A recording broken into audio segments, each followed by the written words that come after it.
সারা দেশের মতো চট্টগ্রাম শিক্ষা বোর্ডের অধীনে ৯৮টি কেন্দ্রে সকাল ১০টায় শুরু হয় পরীক্ষা। অংশ নেয় ৮৩,১৯৩ জন শিক্ষার্থী। সকালে চট্টগ্রামের বিভিন্ন পরীক্ষা কেন্দ্র পরিদর্শন করেন জেলা প্রশাসক শামসুল আরিফিন সহ শিক্ষা বোর্ডের কর্মকর্তারা। পরীক্ষার প্রথম দিন হরতাল থাকায় কিছুটা ভোগান্তিতে পড়েন শিক্ষার্থী এবং অভিভাবকরা। পরীক্ষার সময় হরতাল ডাকায় ক্ষোভ জানান তারা। একটু তো ভয় কাজ করেছে, কারণ আমরা এসএসসি টাইমে ওটা ফেস করেছিলাম।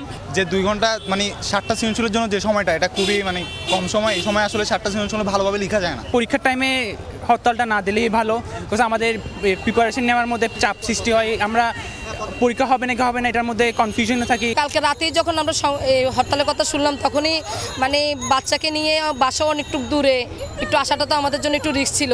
এদিকে কেন্দ্র পরিদর্শন এসে শিক্ষার্থীদের কথা বিবেচনায় নিয়ে পরীক্ষার সময় হরতাল সহ সব ধরনের রাজনৈতিক কর্মসূচি বর্জনের আহ্বান জানান শিক্ষা বোর্ড চেয়ারম্যান। সকল মহলের প্রতি আমার সেই আহ্বান রইল, যেন আপনারা পরীক্ষার্থীদেরকে আপনাদের সকল রকম রাজনৈতিক কর্মকাণ্ডের আওতার বহির্ভূত রাখবেন।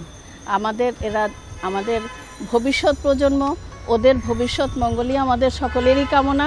প্রশ্ন ফাঁস রোধে প্রশাসনের কঠোর অবস্থানের কথা জানিয়ে সুষ্ঠুভাবে পরীক্ষা আয়োজনে 10টি বিশেষ টিম সহ 40টি টিম গঠনের কথা জানান জেলা প্রশাসক।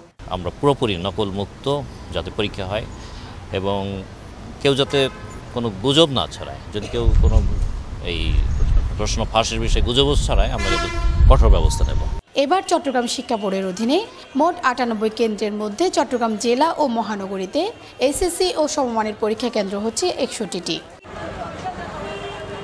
শিউলি শবনম, একুশে টেলিভিশন, চট্টগ্রাম।